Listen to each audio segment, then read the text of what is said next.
Around 2,500 years ago in ancient Greece, Empedocles contemplated the essential questions of the universe, including the role of love and strife.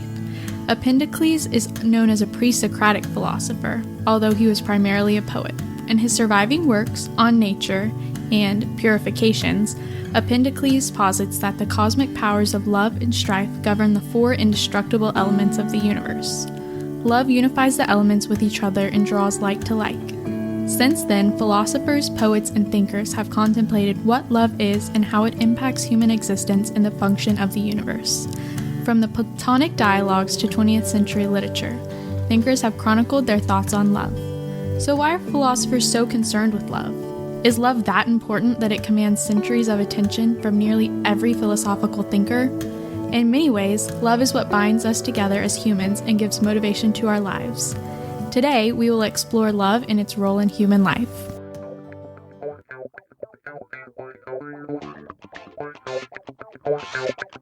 Welcome to Open Door Philosophy.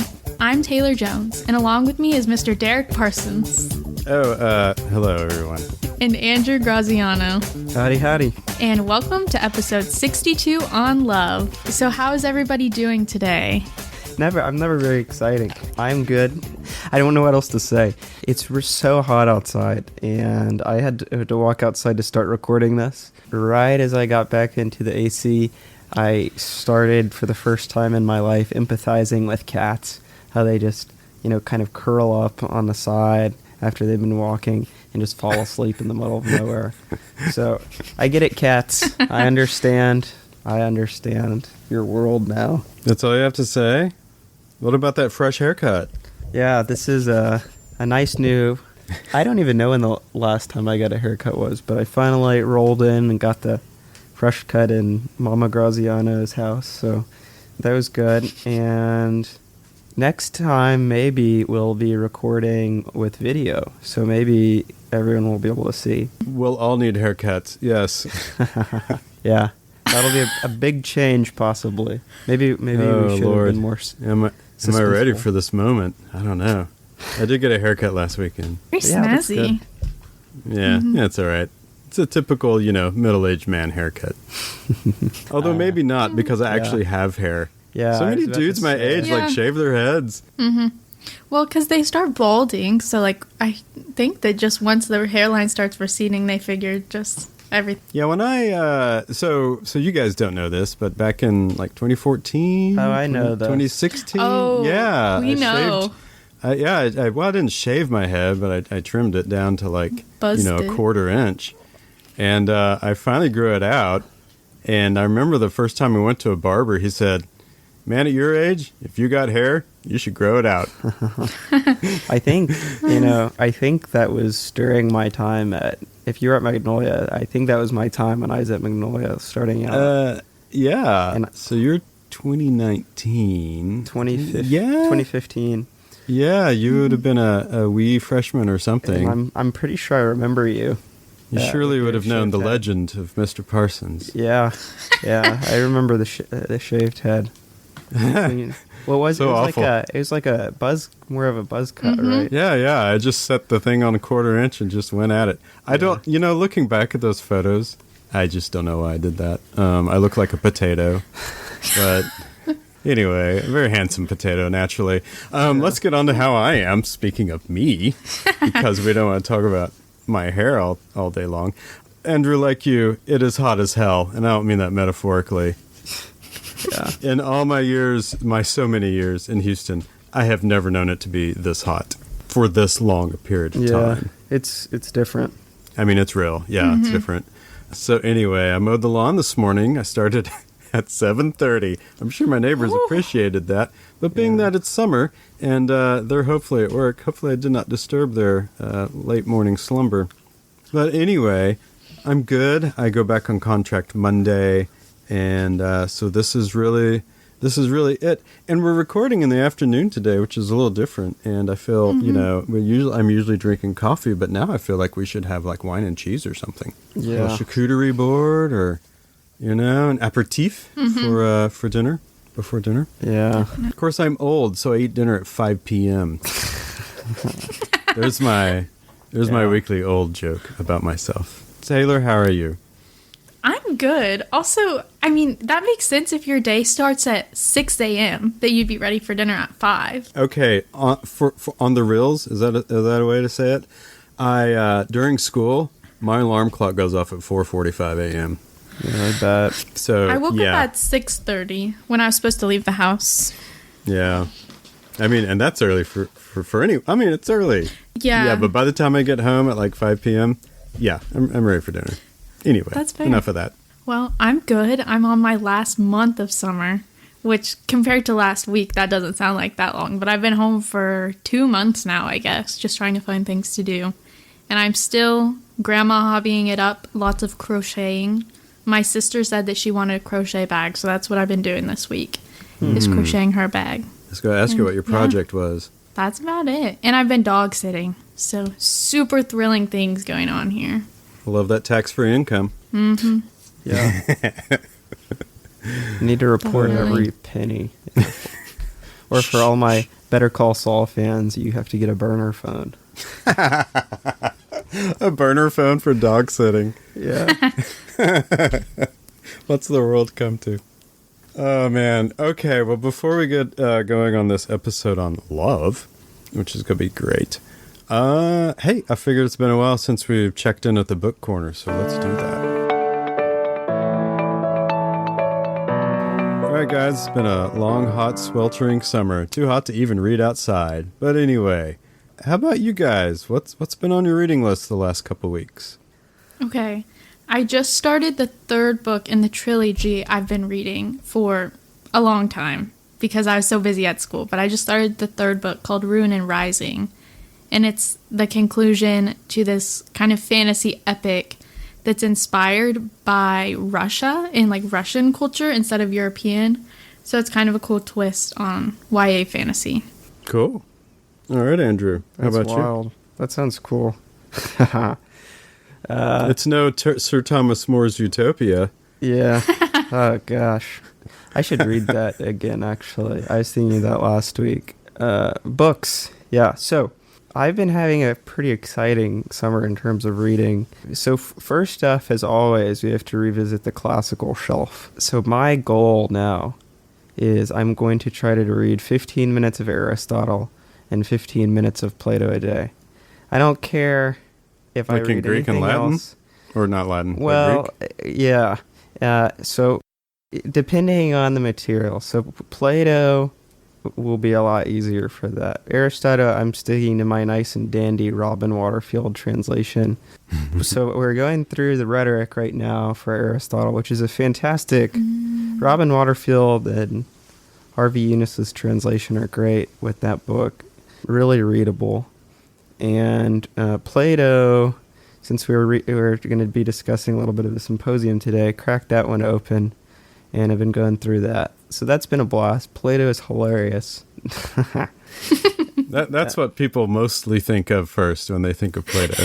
Yeah, he's actually pretty funny. Maybe he's we'll funny. talk about this today, actually. Plato and humor.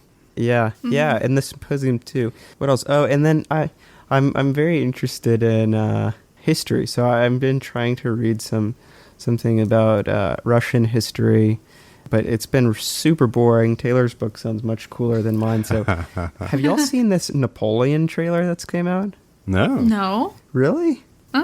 Really? Oh, really? This is wild. Like, really, really. I'm kind of disappointed, actually. Oh, I'm so sorry. I will I've been send on this to you. Threads so much lately. I haven't seen it. Okay, so there's this new Napoleon movie with Joaquin Phoenix playing Napoleon, and it looks sick. It looks so good. And one of my friends is a big Napoleon guy, so I've been asking him on book recs. That's funny since Napoleon was so short. That's dad joke number 1. Yeah, so anyway... So I just got a notification when I was coming upstairs to do this podcast that my next book will be Napoleon. Awesome.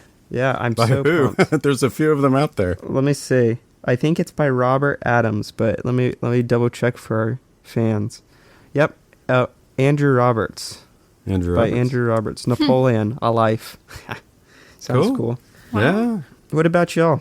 Well, I applaud Taylor's complete removal of herself from academic work. I'm so glad you're enjoying some fiction. I've delved into some of that as well. Andrew, I'm super impressed with your attention to academic work during the summer. Me? I've been kind of all over the place. So I've, I think the last bookshelf I said I read Life is Hard, which was just, it was great. It was great. So I thought I'd do some fiction. I'm like, what better fiction than to read Iris Murdoch, who's a philosopher. But anyway, I believe it was her first book, is called Under the Net, and it's a comedy. It's sort of an absurdist comedy, which was pretty entertaining, I have to say. I enjoyed it quite a lot. The main character is totally squirrely, and it's a lot of fun. And then one of my other favorite philosophers who knew Iris Murdoch was Mary Midgley. And I've never read her memoirs, her autobiography, and so I started reading that. I have about 30 pages left. So it's called The Owl of Minerva, which is a fantastic title. And it has to do with a Hegel quote, but I won't get into it. And then finally, the last book I'm reading, so I'm reading Owl of Minerva and this next one kind of simultaneously. So speaking of Robin Waterfield, who you mentioned, Andrew, and who we interviewed on episode 43, I'm reading his latest book, which is a biography on Plato, which is just simply called Plato of Athens. And it's really great. So that's what I've been digging into. That's awesome. Sounds really cool that you've been sending us some of the Mary Midgley excerpts, and it looks really funny. Yeah. It looks really funny. You're being kind. I've certainly sent you more than a few.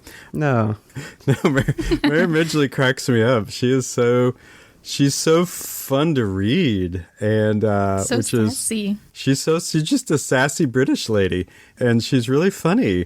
When I read her very first book, I'm not even sure what the point of the book was, but it was so entertaining to read that I was just kind of hooked. I'm like, I gotta read more about this lady. You know, I started reading some older work, and she's going toe to toe with Richard Dawkins, and man, it's she's a very entertaining writer. You know, it's really great when you can have a philosopher who is also an engaging writer, and Midgley is one of those people. And you know, you might say that I love Mary Midgley's philosophy. And there's our segue. I think you could say that. Well, I do, yes.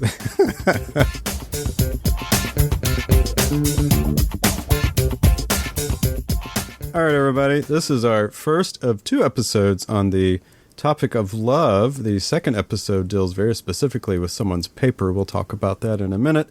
But just as a disclaimer, as we get going here, love is a huge topic. It's something that the poets and the novelists and the playwrights and the philosophers have written about for ages. And it's one of those fantastical, mysterious things about being human is love in all of its various ways. So no way we can cover all that in like the next 45 minutes. So that's our disclaimer. But our next episode I do want to preview happens to do with a particular person's paper that's being published soon, and that is Mr. Andrew Graziano. Could you tell us a little bit about your paper and then to tease us for next episode? Yeah, certainly. So that's very kind of you, both of y'all, to allow me to do an episode all for myself, which is cool. But basically, the premise of the paper depends on a little bit about what we'll be talking today at the end.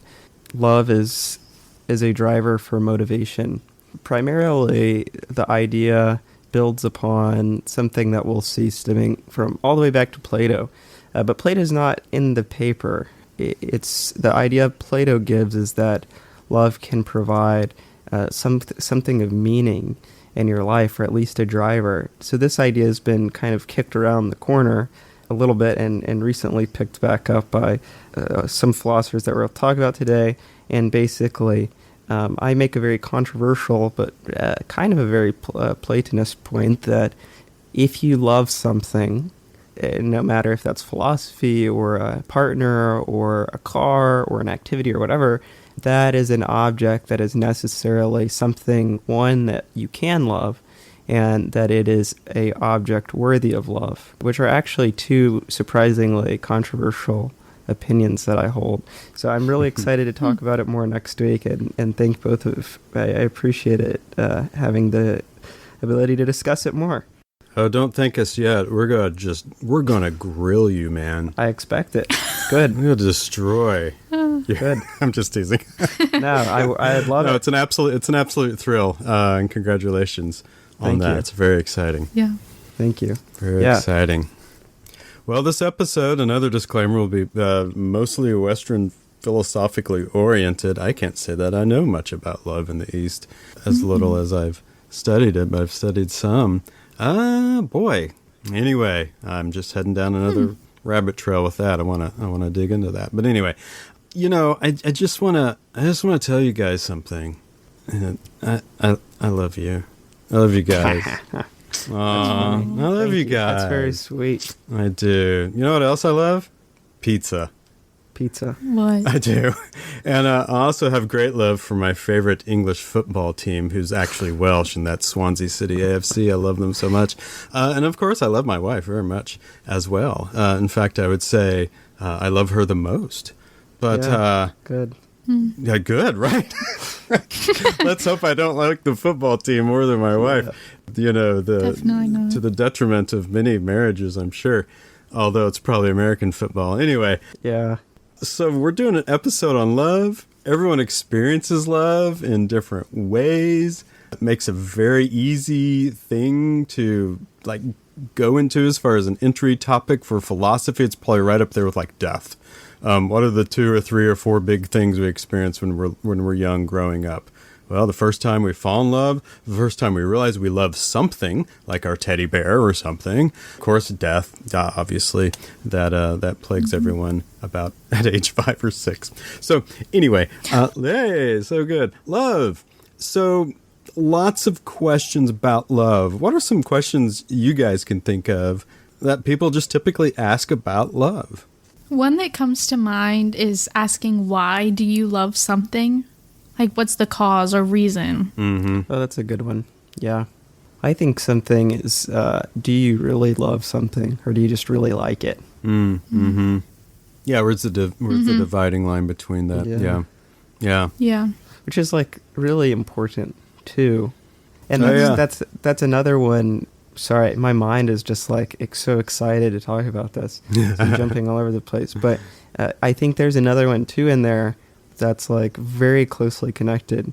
You said you love your wife, you love favorite football team, you love us, you love, I'm sure, animals. Is that the same type of love, or is that all different types of love?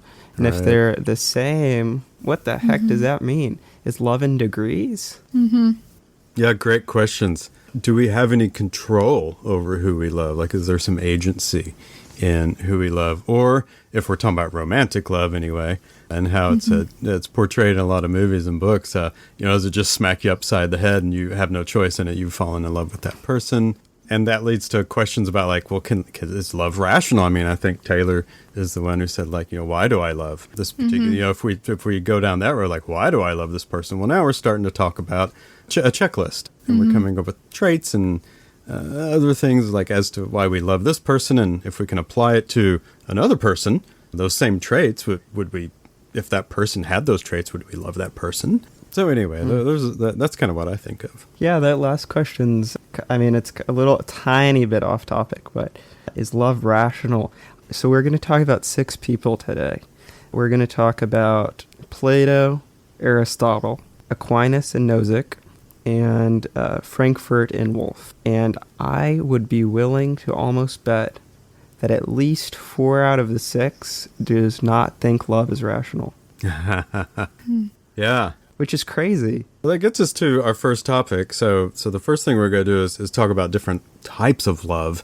And one of the things about the English language is that it is so incredibly inadequate when it comes to trying to just use language to talk about love. We have one word, and we can apply modifiers like I really love you, or we can get Shakespearean and be oh, Julia is the sun, or something like that. But at the end of the day, we're we just got one word, and it's love, which I tried to express earlier with all my different loves. It's interesting you use the word inadequate. Oh, maybe I should have said deficient.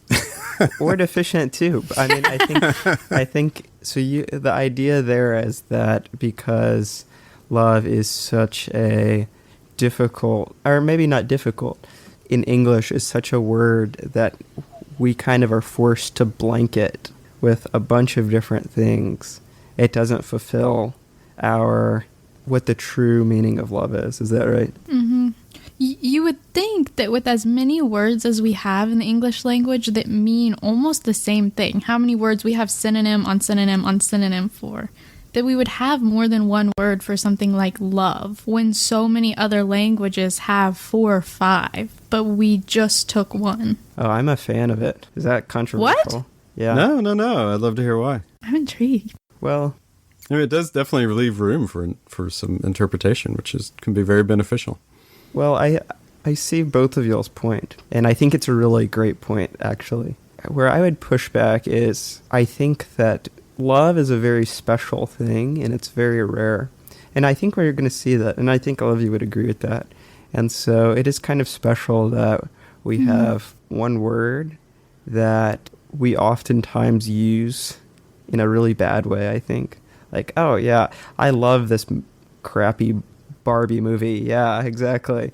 Or crappy Barbie movie. I'm so excited to see it. Not the Barbie movie. Talking about. Yeah. You want to watch that Oppenheimer film, don't you? I do.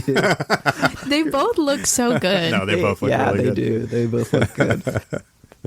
Anyway, you love this crappy Barbie movie. Yeah. And it's just like, I think we just use it a lot. Our first 3 people, and this moves us great to our next topic.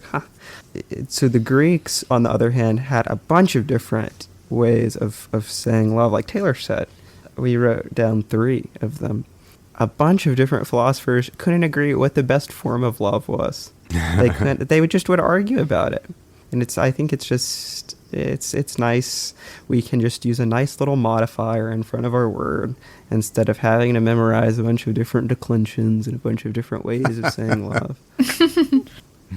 Do you think we overuse the word love for things that we don't love? Yes, I do. Oh, totally. Do you think that, Taylor?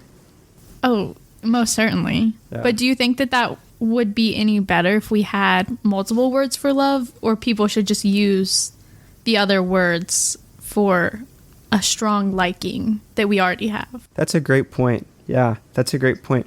I think that we might just use like the strongest. I don't know, because like my mind is wrapped up in English. I'm just thinking like a person at Taco Bell. Like, I feel very strongly about my like for this burrito. Yeah. Like, I love the crunchy wrap or whatever, the cheesy gordita crunch. I love the cheesy gordita crunch. That's a great example because I've probably said that before. You're very passionate about it. It's so stupid. It's like the most stupid thing ever. I don't know, Taylor. Maybe I would. Maybe I wouldn't. But I definitely think it's overused and at a detriment to us. Well, let's talk about these different Greek definitions of the word, and maybe that'll provide us some more talking points about this specific topic.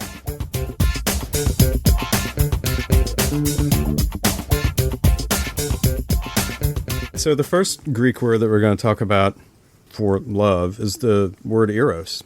On the surface, eros means erotic or passionate love. Erotos means intimate love.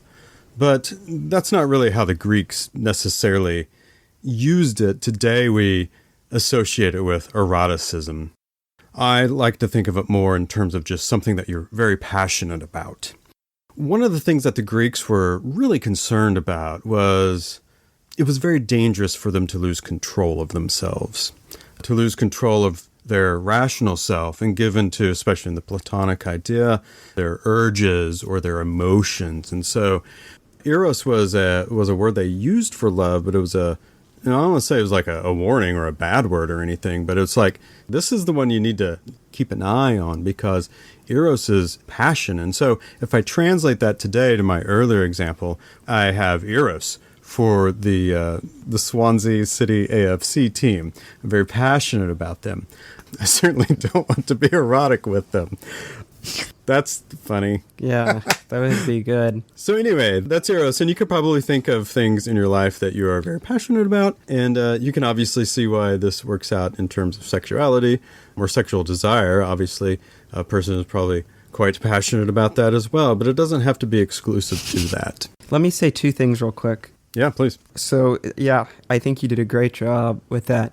Eros, and you can think about it too as a type of love that is raving and mad. It's like you said, it's uncontrollable. And we can think of, scenes in Greek tragedy that are alluded to all the time. The thing I just want to take issue with, Mr. Parsons, this is the complication of Greeks, and this is why I think Plato's so funny. When Plato says, the only thing I know is the art of love, the love that he references is the erotic love. In Greek, it is ta erotica. That's really, really interesting, I think. At least Socrates, not Plato, at least Socrates is somewhat, and we'll talk about this in a second, is somewhat saying that the eros is the highest form of love. And that's all I'm going to say for now. Okay. All right, cool. The next form of love that we have is agape.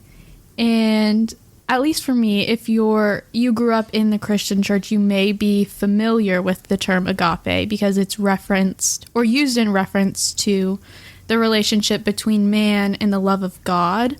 And just generally, it characterizes a love that's sacrificial and transcendent of circumstance.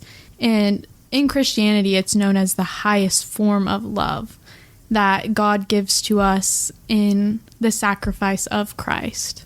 Yeah, I've sometimes read, Andrew, I'd be curious your take on this. I've sometimes read that the Christian notion of agape is different than the Greek notion of agape. My section on Frankfurt kind of addresses that, but I'm curious what your thought is since you've studied Greek a bit more. Yeah, I was just thinking this. I don't know if I've ever even seen that word, like in the older, in like Plato or Aristotle. I'm not sure. Like I was trying to find it in some collections, the Perseus collections, but I couldn't find it. I think the Greeks might have thought, okay, when I say the Greeks, right, I mean like the classic Greeks in Plato and Aristotle's time. It's about a 400-year difference between that and New Testament Greek, which does change a lot. These philosophical Greeks, Plato might have thought that this is something more like a form of love that humans cannot have, which is really cool and is compatible. Like can only be associated with the good or the world of forms. Yes, exactly. Yeah. Exactly. And then the last word we're going to talk about is a word that probably people are also familiar with, but maybe not as much as agape, is the word philia. You'll know that from city Philadelphia, which is, its little slogan is the city of brotherly love. Philia is this affectionate regard or friendship between equals. It's definitely something you would use. It's something I would use with you guys. I have philia for you. It's between equals. It's sort of about family, but family has another word, and we're not going to talk about that. But family can be sort of be incorporated into that, depending on its interpretation. It's about community, which is on a broader scale. But typically, philia is the type of love that we feel for people who are in our lives consistently and that we care greatly for. But maybe the definition of love is slightly different for them, like, say, my friends versus my wife or my children. Yeah, that's good.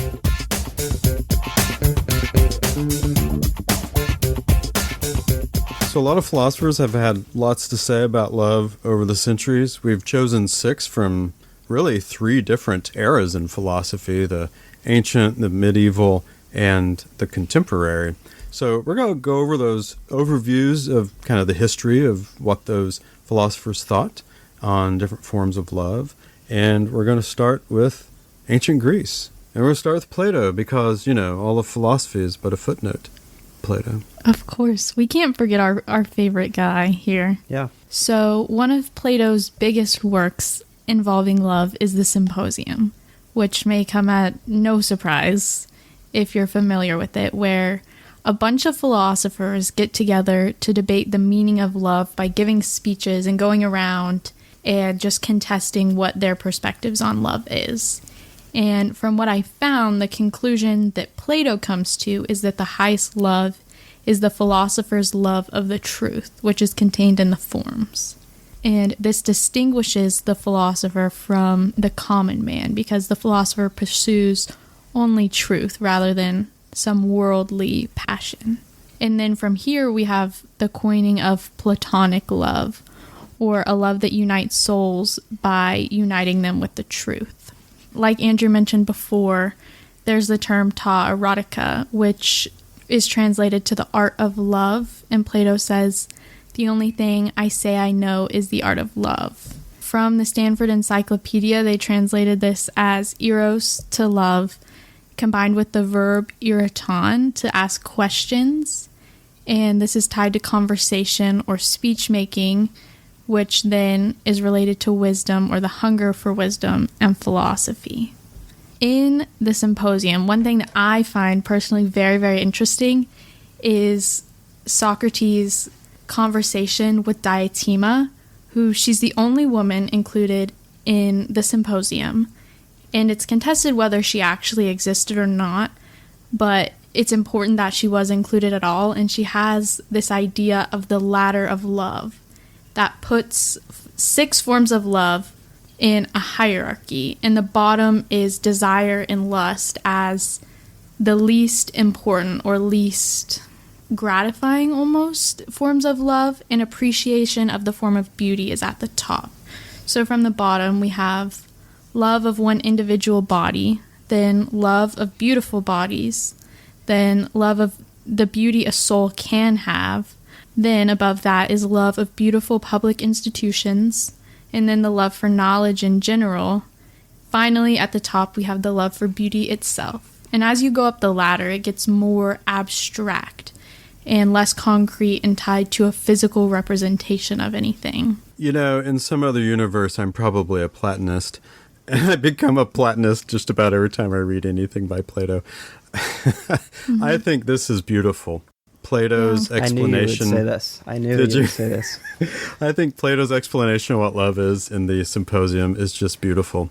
And if you know Plato's philosophy well enough, this links quite well with the tripartite soul concept of we're made of 3 parts. One is our urges, one is our emotions, and one is our reason, our intellect.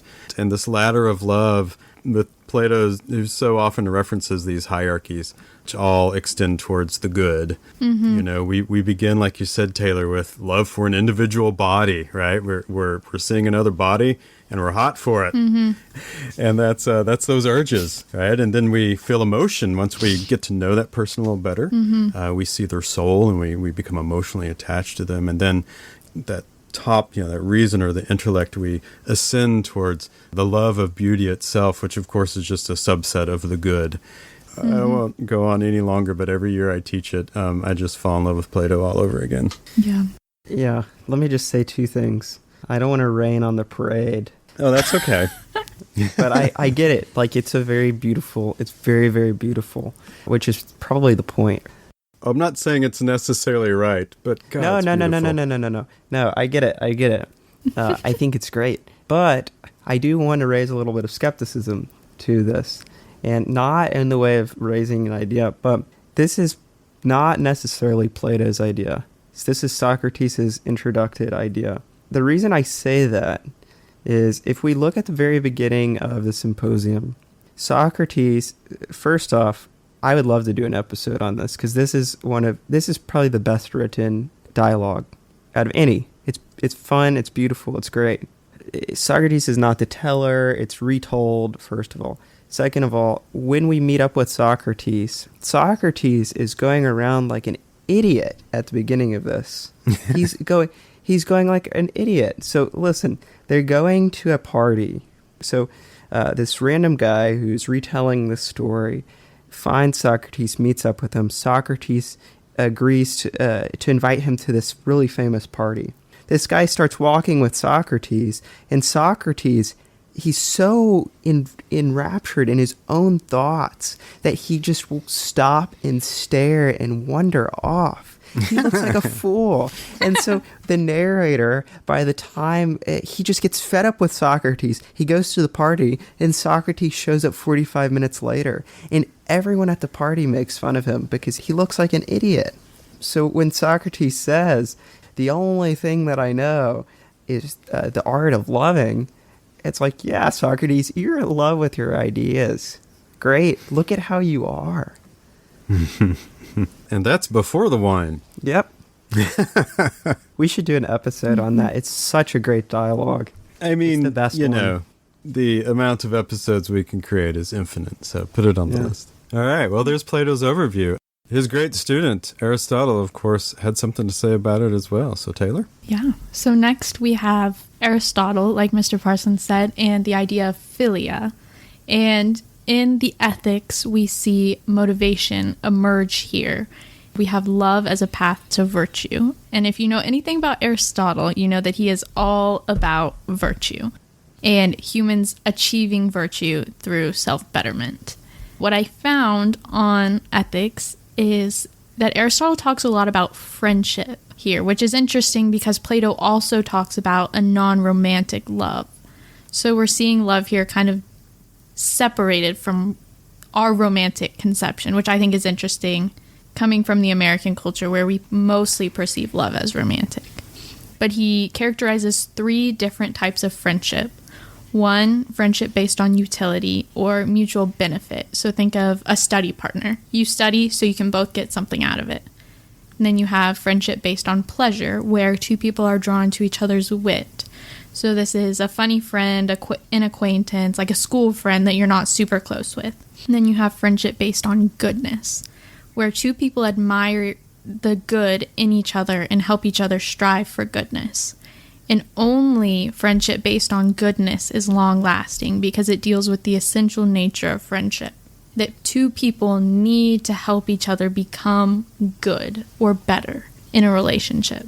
Because needs and desires change over time, while goodness is an enduring quality.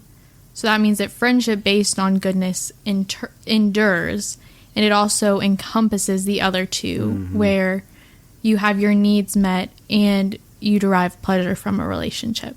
And he also talks about how love should be proportional to merit in a relationship. And this can be unequal in something like a parent-child relationship, but the gap can't be too big or one person be too much more virtuous than the other because the relationship would then be impossible. He says that the true mark of friendship is to love more than you are loved. So you shouldn't be selfish and pursuing more gratification for yourself if you're not also giving that to other people. And he also connects friendship to justice because they both tie communities together and create this important bond between people. Great. It's really good. Boy, let me just say I love his emphasis on friendship because I think, like you said, Taylor, we do often get wrapped up in this romantic notion of love. But just like we do with romantic relationships, we're making the checklist. We're like, why do we like this person? Why do we love this person? It's very much so true of friendship as well. And we have more friends than we do romantic partners throughout our life. Of course, you're like, why am I friends with this person? And you begin to realize as you get older, you're like, I'm just friends with this person because we're on the volleyball team together. Or, for me, I'm just friends with this person because I work with them and we're around each other all the time. It doesn't mean, a mutual benefit or a utility type of relationship is bad or wrong. It just means it's different. And, you're like, that person over there, they're wearing an Iron Maiden shirt. I love Iron Maiden. And, you guys start talking. It's the beginning of a friendship. But, your entire friendship can't be predicated on your love of Iron Maiden, okay? It's got to transcend that at some point. And that's where you eventually get to this other aspect of goodness, right? Admiring the other person for who they are. And of course, that develops over time. You can't just meet a person and care about the goodness that they have or something. The discovery of this is organic and it happens over time. And that's the beauty of friendship. That's the beauty of romantic relationships as well. But I like the emphasis on friendship here rather than the romantic relationship. I do too. I think we forget how important our friends are when, at least in kind of the American conception, romantic love is the peak. You can't get better than that. And then people get so focused on finding a romantic connection that they forget that their friends serve just as important of a role and that platonic love does so much for us. and that the goodness of a friendship can do even more good in our lives than the goodness of a romantic relationship. Oh, yeah. I mean, there's a plethora of psychological papers written about the importance of friendship and loneliness and all that stuff. Yeah, absolutely. Well, these first two that we've looked at, we can categorize Plato as being eros love. We can categorize Aristotle as being philia. So let's move on to agape in the Middle Ages. And that brings us to Andrew. Yeah, and it's a really nice segue between Plato and Aristotle, just perfect. If we're thinking that Aristotle, his idea of love is willing excellence for another person, virtue. You're wanting your friend, the person you're friends with is kind of on a similar virtue level as you, kind of like your experience points. And so you're wanting them to be better, not for your own sake, but for their sake. Aquinas takes it a step further. And Aquinas, his writing style is great. I can't believe we haven't talked about him. He starts from ground zero and works his way up. And I'm going to skip a lot of that because we'd be here forever. Just like any great philosophy paper, we'd be here forever discussing what a period is. So we're going to move on. Aquinas eventually will end at the point where he defines love as a movement of the will towards goodness. So that's love itself. And this is a really cool distinction that he makes.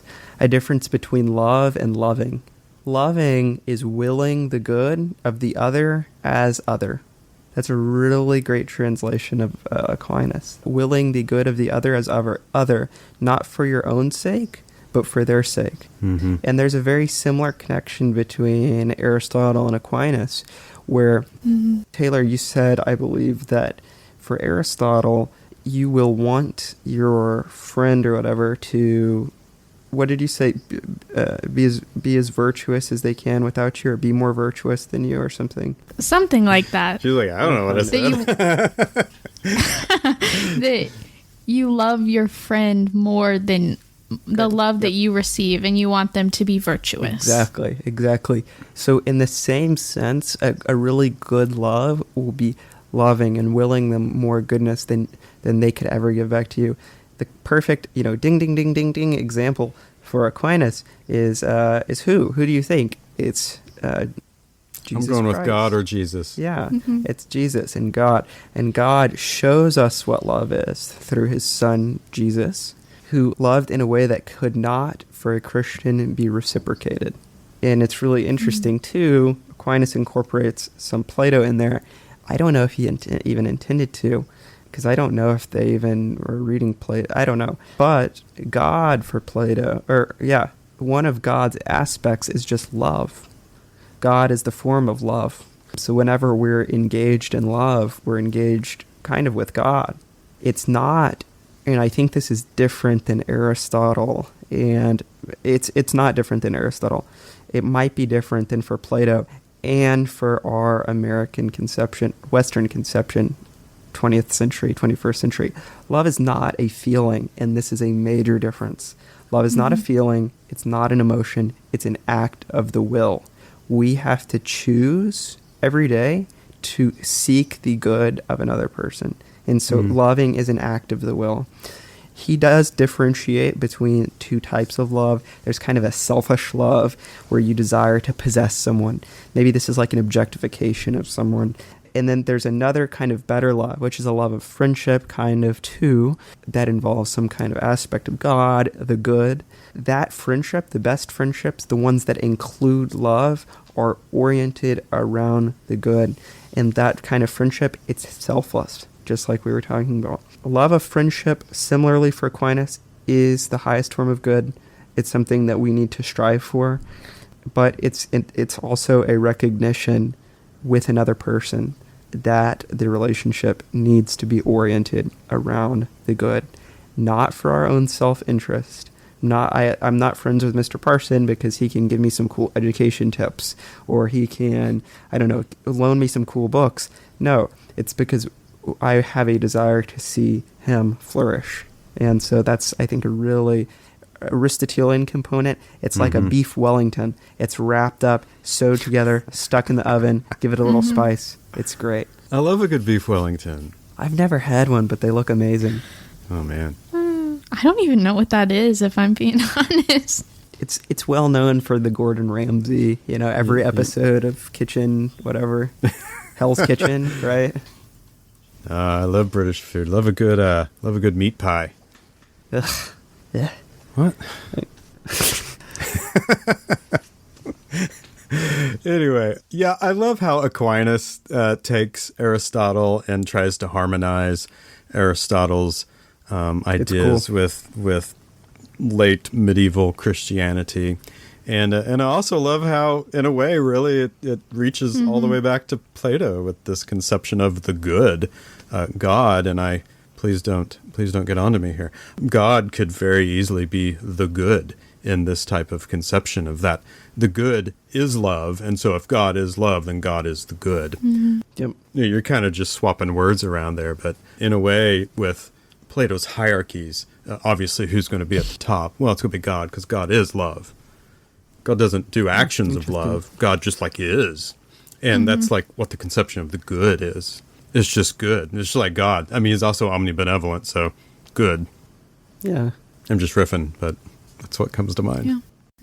I don't know. You want to come at me on that, Andrew? No. I have nothing to say about that. I have something funny to say, but Taylor, if you want to say anything about that, feel free.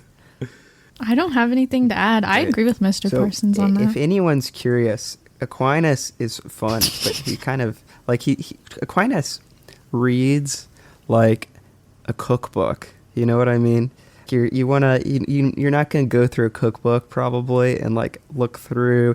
Might look through every page, but you're not going to read through every part of the recipe until you're making it, right? Yeah. So that's kind of how Aquinas is, because these books in the Summa, the one you're going to read probably, it's 3 volumes, it's huge. And so I was trying to cite my sources for this. This is how I came up with it. He discusses love in the first part of the second part of the book in questions 26, 27, and 28. What a nightmare. Yeah. There's some books out there like that are just really Awful. big. Swinburne, The Coherence of Theism. Oh my God, just forget it. Yeah.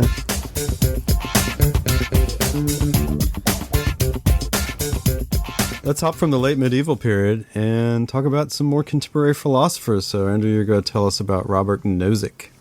Yeah, we should play some time travel music here, because we're jumping through time, literally.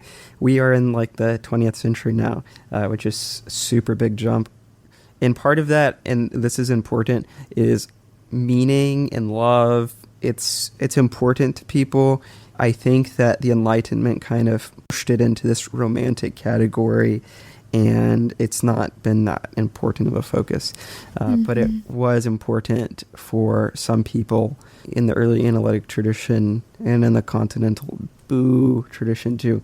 But let's get to Nozick now. So what we're probably most familiar with Nozick is his Anarchy, State, and Utopia, a political philosopher. We haven't yet thought about love as in kind of these terms, even though love as marriage is a first religious institution, but also a very important political institution too.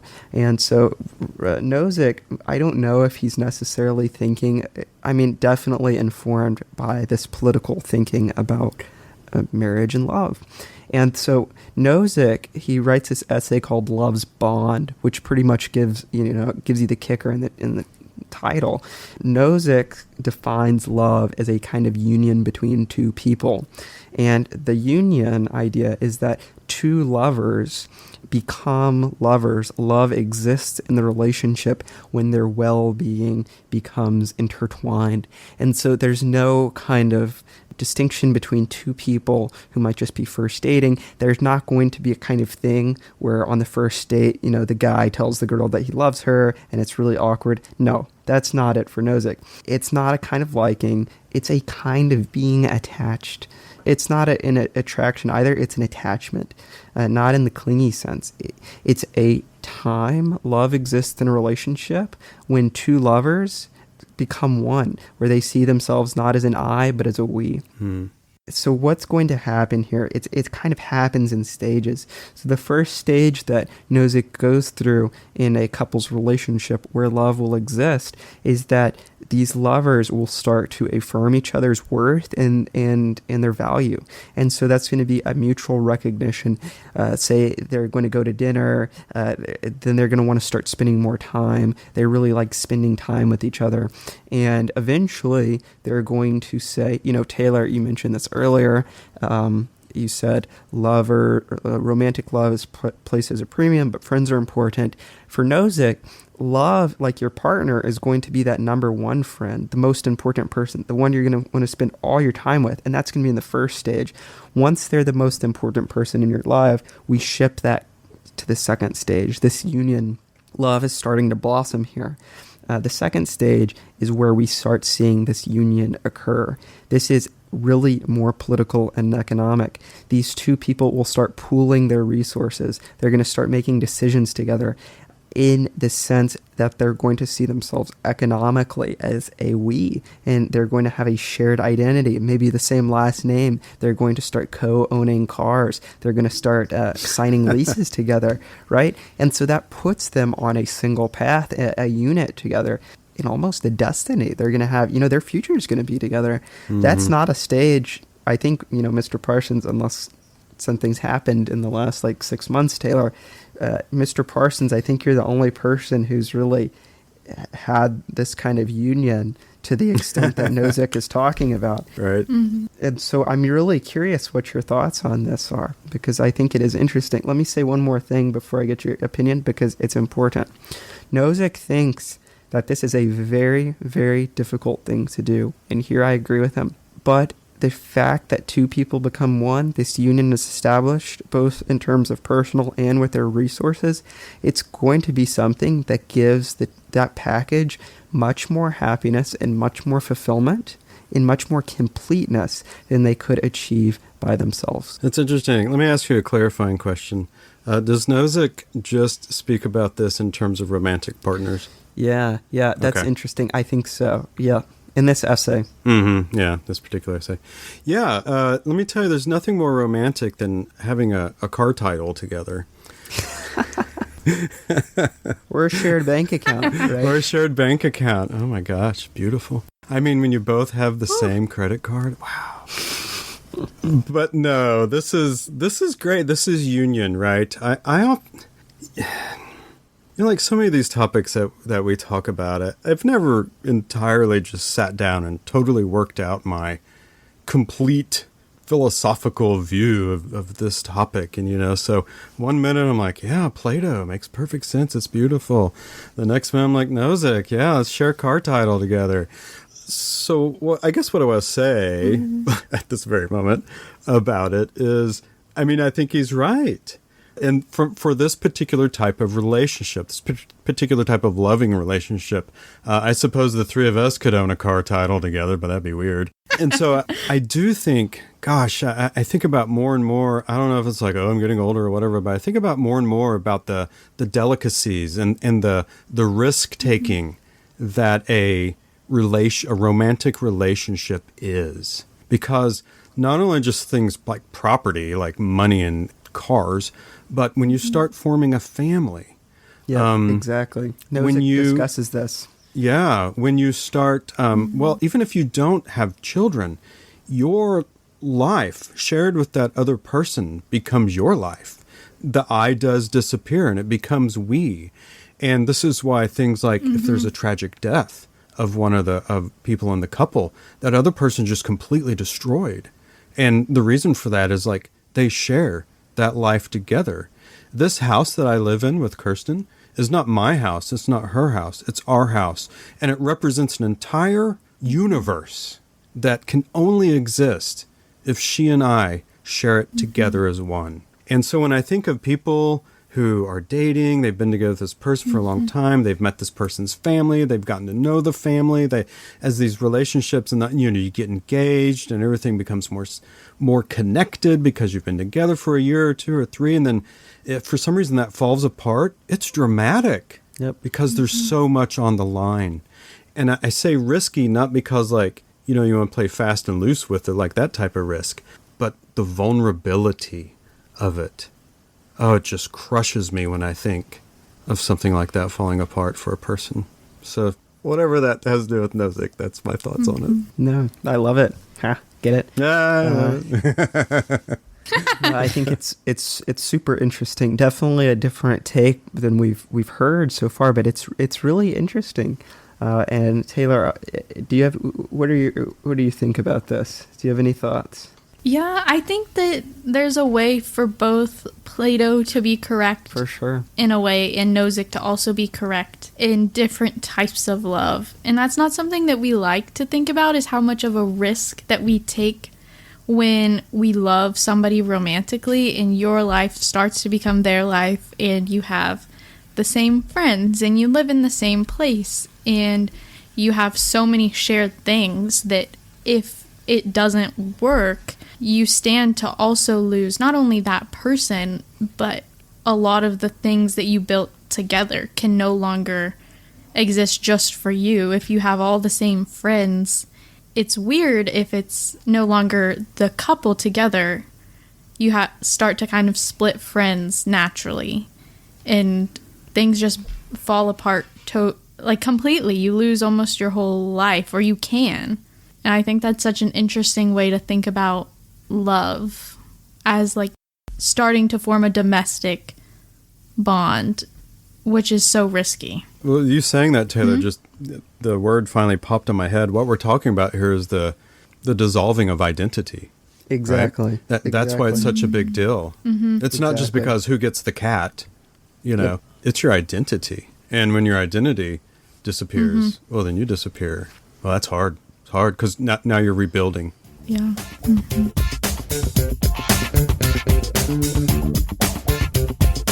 Okay, and these last two philosophers that we're going to look at are especially important to our next episode because I believe Andrew responds to not necessarily our first person, Harry Frankfurt, but he certainly responds to someone who responded to Frankfurt, which was Susan Wolf. So let's talk about them very quickly. They're both American philosophers. They're both contemporary and still alive. Frankfurt is 92, I believe. Harry Frankfurt. When Frankfurt talks about what exactly that love is, or that a person loves a thing, it's something that someone cares quite a lot about. Love is the most authoritative form of caring. Caring infuses the world with meaning. It shapes the aims and the interest that the pursuit that gives meaning to our lives. He also mentions things, this sounds very much like Plato in some ways when you're talking about the tripartite soul. He says there's a lot of things that makes love very less clear and very less pure. And he lists off things like infatuation, lust, obsession, possessiveness, dependency. Things like that can cloud what true or clear love is. And he also mentions, we're talking about romantic relationships with Nozick. This is a quote from his paper. Among relationships between humans, the love of parents for their infants or small children is the species of caring that comes closest to offering recognizably pure instances of love. Some slight difference there from Nozick. Now, I briefly want to go over the 4 necessary features of love for any variety, by the way. So the first one, which is a little confusing, is that love consists most basically in a disinterested concern for the well-being or flourishing of the person who is loved. Now, the reason that's confusing because you're like, how can I love something that I'm disinterested in? But it's the disinterest in yourself. In other words, kind of similar to what I think Taylor said with, perhaps it was Aristotle, that the love for ourselves completely disappears, or rather the self-interest that we have for ourselves completely disappears, and our energy is placed into the well-being or the flourishing of that particular person. That's what love is. So there's that aspect of it. Frankfurt also says under disinterested love that the beloved is always the final end. So you can think of Kant here and means and ends. Love cannot be transactional because we get some personal gain out of it. I remember thinking about utility earlier with one particular form of friendship with Aristotle. It can't work that way. The person or the beloved is the final end within itself or within themselves. The next is that love has to be personal. So agape love for everyone is not the same for love of a spouse, nor a copy of that particular person. Agape, he says, is too broad. You have to have a personal love. He uses an example, I think it's him, uses an example of a homeless person. You're driving down the road, a homeless person is there, asks for money, you give them money, and you're like, I have agape love for this person because they're a human being, and I love all things, and all humans. But you drive off and you forget about this homeless person. You don't know who they are. You have no connection to them, whatever. And he says, so in this way, you don't really have love for this homeless person in the agape sense, because agape is too broad, because you don't have a personal connection with this person. And so, similar to Nozick, the more you become enmeshed with a person, the more personal that bond is, the more real or clear love is. Third, you have this identification with the beloved. Again, kind of ties in with what Nozick said. The interest in the beloved is this ongoing, evolving sort of thing. Again, you can think of the homeless person. It's not some single action, right? So there's a development of relationship that happens over time. And then finally, and I don't know if controversial is the right word to use, but he also says love is not a matter of choice. And then we get into all kinds of discussions about free will that we won't get into right now. But he says, quote, love is not a matter of choice, but is determined by conditions that are outside of our immediate voluntary control. Again, we could spend the next 20 minutes on that particular line, because it's a question of, like, can we be free if we are still determined? If you're determined to love this person, are we still free, etc. But nonetheless, love creates this volitional necessity, he calls it. Let's say person A knows that she could and should stop loving person B because he's no good, but she cannot bring herself to actually stop loving him. Her will is not strong enough. One of the things we can't really decide for ourselves is whether or not we live or die. I can't think about my heart stopping and my heart stop. And so in a similar way, because we can't generally decide if we want to stay alive or not, of course we could commit suicide, but for most of us, this is not something we actually want to do. Love is very similar in this way, according to Frankfurt. So there's a very brief Frankfurt overview. So it brings us to Susan Wolf, who is also still alive. She's 70. Just retired.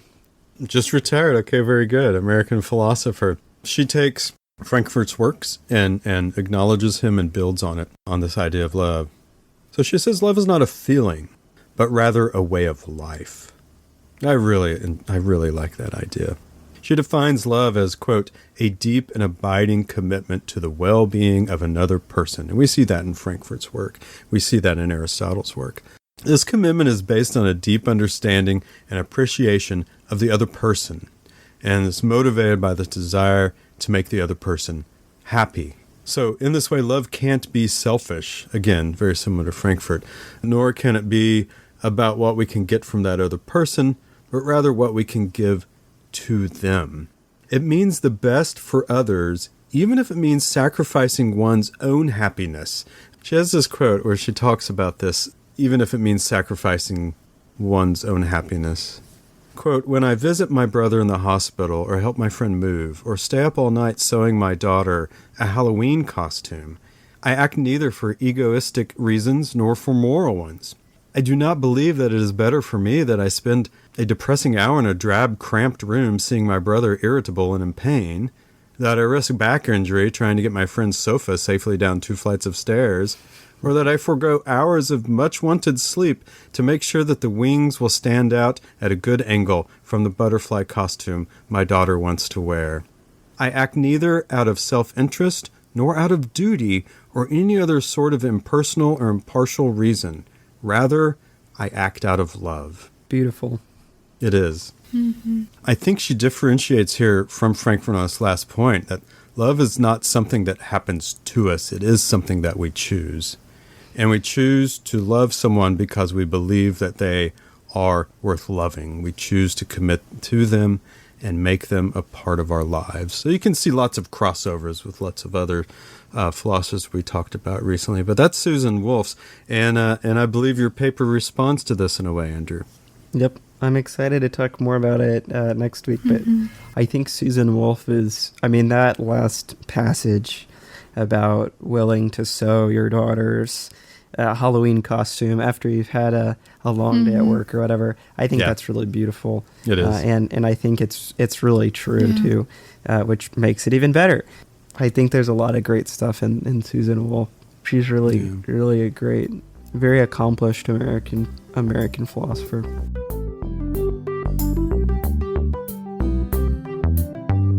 Okay, everyone. We thank you so much for listening to this first episode on love, and we really hope you tune in 2 weeks from now when we talk about Andrew's paper in response to some of these philosophers we talked about. It's going to be very exciting, and we're looking forward to it tremendously. We would love to hear from you on our socials at Open Door Philosophy, and we'll have a post up for this episode, and we would love to know what you think about love. And if you would like to, head on over to our YouTube that Andrew is working very hard on, and as he said at the beginning, we may have some video podcasts up very soon for you all. The world's not ready for me. Yeah. Yeah, thank you. Thank you for the plug, Taylor. Yeah, slowly growing, but surely. But anyway, thank you all so much for listening to today's episode.